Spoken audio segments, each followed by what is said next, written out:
এই জঙ্গলের রাজা আমি। আমি এখানে সবার রক্ষা করি। দেখো আমি কোথায় থাকি।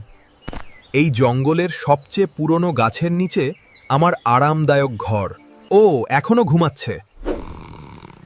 ও এটা এখন পর্যন্ত সবচেয়ে মজার স্লাইড। জঙ্গলের রাজাকে জাগানোর সাহস কে করল? আমার এলাকায় ঢুকলে কেন? হে মহারাজ, আমাকে খাবেন না, আমি কিচ্ছু করিনি। ভয় পেও না ছোট্ট ইঁদুর, আমি তোমাকে কিছু করব না, তুমি যেতে পারো। ধন্যবাদ মহারাজ, আপনার এই দয়া আমি কখনো ভুলবো না। এই জাল আমাকে থামাতে পারবে না, কিন্তু আমি আটকে গেছি।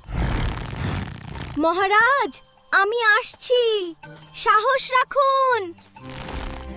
আমি কেটে দিচ্ছি। আর একটু। হয়ে যাবে। আমি তোমার এই সাহায্য কখনো ভুলব না। আপনার সেবা করতে পেরে আমি খুব খুশি।